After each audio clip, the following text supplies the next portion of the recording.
The international break is over. Arsenal travel to Fulham in the Premier League as the Premier League recommences. And when you do look at it, Arsenal are at an interesting crossroads when it comes to creativity. Odegaard, the captain, the architect, the tempo controller, Mikel Arteta's trusted man, and once again captain, unfortunately, for the third time this season, is injured. And when he's not there, let's be honest, you do start to feel how much our system is built around him or his individual role within the side. Odegaard had an interesting cameo against Newcastle, followed that up with a great game against Olympiacos. And it felt like, despite last season being a write-off and this season being stop-start, that it was finally turning over a new leaf. Unfortunately, as you lot know, against West Ham before the international break for the third consecutive time this season, he has had to be substituted with an injury. He's got a knee injury. He faces the prospect of being out until mid-November. And when you look at the games he could be potentially missed, to not have him in the squad in any capacity is a bitter pill to swallow. It's a shame because I do think he was going to put a run of form together. He was looking a lot more confident. What is there not to like about Odegaard on his day? He understands Arteta's system, lovely technical level, was building a relationship with Gyökeres, and we need depth. We need bodies. As we know, we're trying to compete for 4 trophies. When you look at Odegaard's role, of course, goals and assists are what we want from him and what we want in a role like that in his own part. He did it a few years ago. Odegaard's role, it'd be naive to just put it down to fancy flicks, hair flicks, and assist people. He's the trigger for our press. He's the one that sets the tone in the final third. The tempo, the discipline, the angles, it all comes from Mikel Arteta in training. On the pitch, it's reflected in Martin Odegaard. Truth be told, this season, even before his injury, he looked off rhythm and he looked like he did need to sit on the sidelines. Whether it's fatigue, overplaying, adapting, or ever-changing dynamics around him, you can tell he's been trying to force control instead of flowing with it. Now, here's where the conversation gets interesting. When you consider we've got young Ethan Nwaneri and our newly summer recruit, Eze. And when you compare them and you look at the Sky Sports graphic between Eze and Odegaard particularly, there isn't not much that separates them. Of course, there's a lot to like about both Odegaard and Eze. For me, when we look at Eze, he is far more direct. He shoots nearly twice as much. He's a risk taker. He's someone who forces the issue rather than waiting for the perfect move.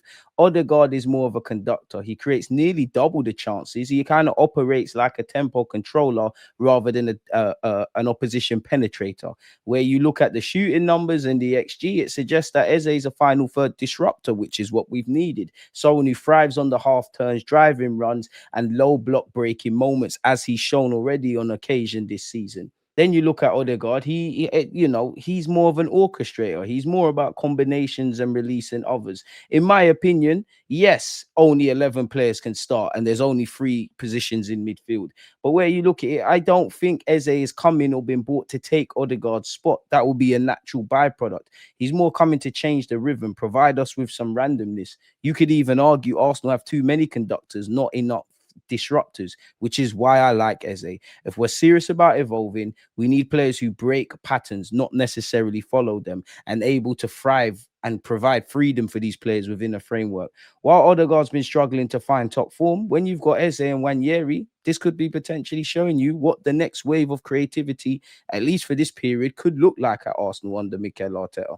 In my opinion, Eze is living up to his hype. It's a shame that we never got to see Eze and Odegaard together. We was robbed of that because Odegaard had to come off against West Ham with an injury. When I think of Eze, people, I think that's flair and function combined. He's definitely not a carbon copy of Odegaard. He's more unpredictable. He'll take his man on. He'll drift out wide. He'll draw defenders. He'll take on defenders. He'll attack the space. He'll break lines in a way consistently that Odegaard doesn't. He takes risks. Do you agree or disagree? And then when you look at it, you can see on screen of what Martin Odegaard's manager and Eze's, for that matter, had to say about both of them. But if you're just listening, I'll say it for you guys. I think he's got this different quality, that he does things that in the book they're unexpected. Expect the unexpected. When you think he's going to turn right, he goes left. When he thinks that he's going to take another touch, he releases the ball. It's his vision. He's a player who can create those magic moments. And at some point, he can steal the ball in a way that not many players can do. Lucky that we have a few of those, but the more we put him in central positions in those conditions, especially when there's a threat around him, we're playing to his strengths. A player like that in the system that we have right now provides us with a different gear, a different weapon, and he's starting to come into his own. You saw what he did against Newcastle. You saw his assist against Manchester City. You saw him set it on a plate for Gyökeres against Nottingham Forest. You saw what he did in his own part against West Ham. Arsenal are still working out how to service Gyökeres, but in my opinion, Eze looks the best foil for his runs, having already set up a goal for him against Forest as stated. And he's probably the only player in our squad who even attempts that pass at that moment for Martinelli's goal against Manchester City. To be fair to Odegaard against Olympiacos, you did try and find Gyökeres. Quite say it's a blessing in disguise that some people are saying that Odegaard's injured. Because it provides Eze with more of a chance to play there centrally.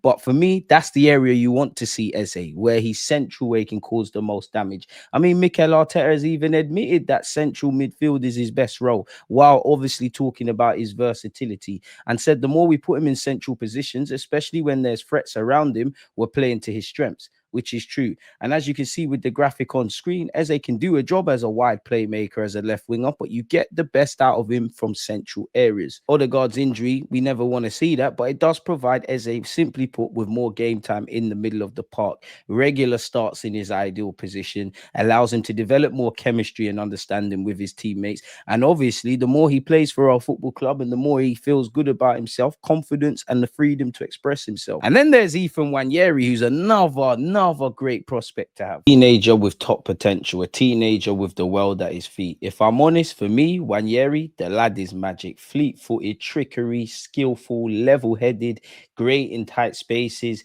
provides you with goosebumps, gets bums off seats, keen to shoot, trigger happy, and a mean left foot to match, and probably one of the best finishers despite his young age in the squad in the box, people.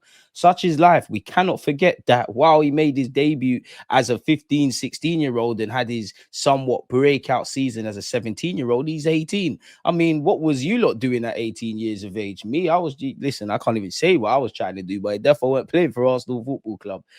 Through injuries, him and Miles Lewis-Skelly had to play a lot more, in my opinion, than probably the fans and internally at Arsenal expected last season.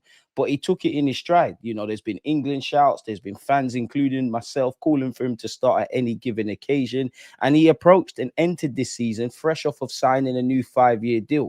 You might feel hard done by if you as Ethan Nwaneri to not think that you was worthy of more minutes, even though the collective comes first. I mean, so far this season, he's played 235 minutes in all competitions, people, especially when you compare that to last season. It's hard for me not to sit here and say he had a breakout season last year, but I don't think he did. But we'll expand on that.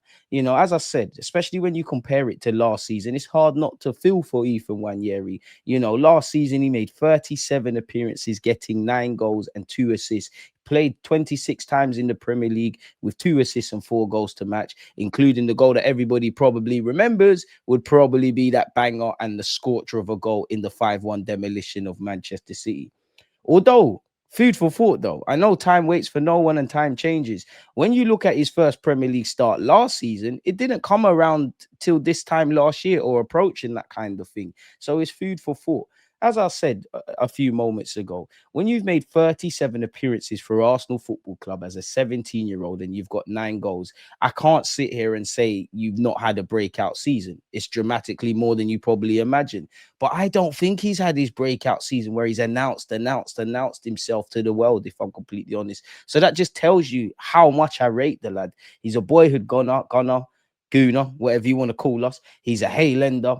He's a proper North London lad. Of course, I'm biased. A part of me thinks the manager at some point might just have to throw his hat on him and say, do you know what? There's a 5-6 game spell. If you play well in the first game, don't get excited. If you play terrible, don't get excited. But come the end of that 5, 6, 7 games, I need to see a baseline of performance, people. There's a reason Thomas Tuchel said he was not far off the England squad. There's a reason he's progressed through the youth level so quickly for club and country. There's a reason Mikel Arteta, who isn't, I do think he likes young players, but isn't exactly doing the Arsene Wenger thing, gave this man his debut a couple of years ago against Brentford, and so on and so forth, people. He's 18. He's still developing as a Premier League central midfielder, but there's been visible progress in certain areas within each appearance he's made. Everybody's screaming, play him, but the truth is he needs minutes that mean something, not moments to survive in. You don't throw an 18-year-old in the Premier League storm just to prove a point. You integrate him with intention, which we're doing. You give him moments here and there. You might give him an occasional start in a big game, and you need to be prepared for him to make mistakes. People, we've got to remember, Saka wasn't built in a day. Wilshere got rushed and paid the price. There is an element of Ethan Nwaneri developing physically and the consistency with having to play and play well 2 games a week, 3 games in 10 days. That being said, if you're good enough, you're old enough, expose him. And he's an exciting player and a potential option in place of Odegaard, as is Eze, people. And this is why we wanted depth, people. So for me, Nwaneri deserves more minutes, but he also deserves structure, a clear role, and patience. If Arteta does this right, this isn't just a talent. This is a generational midfielder being raised the Arsenal way, the new heartbeat of Arsenal, and in my opinion, another one off the Haaland production line. If he isn't already, we're gonna have him, Max Dowman, Lewis Skelly, Saka, technically Eze, and before you know it, there's some 12-year-old that doesn't even know in the next 2-3 years we're gonna be talking about you people. And I do think he's developing physically and he's bulked up a bit this season. He's still learning when to keep things simple, when to try, when to go for a shot and be trigger happy, when to have a bit of disguise, good in the pockets. He's a typical Arsenal player. There were some rumors floating around in the summer that Arsenal felt his development stalled at right wing. Realistically, he's probably seen as squad depth, a rotational option, an occasional starter at this moment. If he's genuinely seen as a central midfielder, people, give or take, then that means he's competing with, whether you like it or not, players that have cost multi-millions, players that are significantly more experienced and things of that ilk. That means, he's competing with Havertz, Marino, Zubamendi, Declan Rice, Odegaard, Eze, Norgard, Trossard, even to a degree, as versatile players who can occupy one of the three, if that, people, midfield positions that we typically have, people. And I do think, you look at the right wing last season, it was just Saka or Madueke. Apologies. Last season, apologies, it was just Saka and Nwaneri. This year, you've got Saka, you've got Madueke. So that even means it's congested. While I personally also believe Max Dowman, where right wing is concerned, is ahead of him in the pecking order in Mikel Arteta's mind off that bench. Don't get it twisted. Nwaneri's got sauce, as suggested, people. He'll get there. But if we're being real, he's not complete yet. That being said, in life, are you ever ready for anything? It's time for him to get an opportunity. And I'm happy to see Eze and Nwaneri as genuine options. And it could be a silver lining in some parts that Arteta is forced to utilize these guys. When it comes to Nwaneri, these are the things that he needs to improve are things relative with age. You can't gain experience without being given an opportunity for experience. It's catch-22.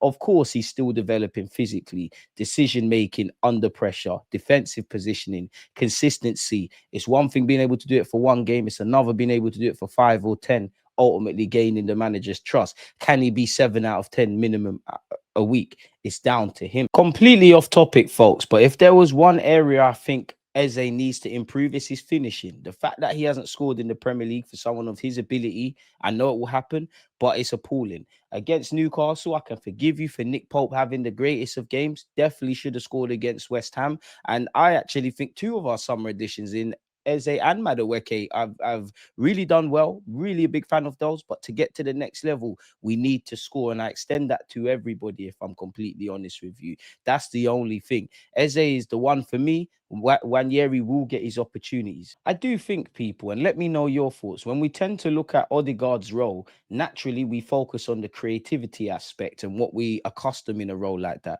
But it's worth remembering there are other aspects to include in that role that Mikel Arteta demands of the team, people. On the ball, Eze and Nwaneri, they're more than good enough.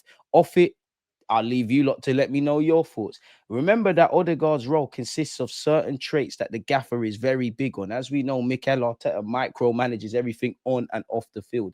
Of course, and Eze and Nwaneri have this in abundance. being a technical conductor. Their body positioning is elite in their own rights. They're always available for a pass. They want the ball. They're cute and clever in those pockets. But then when you look at the defensive elements, Eze's just joined us. Yes, there's transferables playing for Crystal Palace, especially under their manager. But in the Arsenal system, is he up to speed? I don't know. Only time will tell. Nwaneri, of course, he needs to get up to speed with everything off the ball. Off the ball movement, affecting the game across 90 minutes. They're the only things lacking in Nwaneri, which he'll get there. But the trigger press, as we know, when we look at Mikel Arteta's role for Odegaard, he's almost the first or second presser in the mid block. They set the tone. When he jumps and goes forward, the whole team does. Are Eze and Nwaneri able to do that? Only time will tell. And you have to have the IQ. Of course, you need to be the consistent, keyword, consistent link between midfield and attack. And there needs to be in-game tactical flexibility. When Arsenal have possession, you need to step into the most advanced pockets, almost as a false kind of 9.5. You do see Odegaard all about the place. That's before we even talk about when he drops deep to offer a potential passing lane, as on occasion, Zubimendi and Rice will tend to go further forward.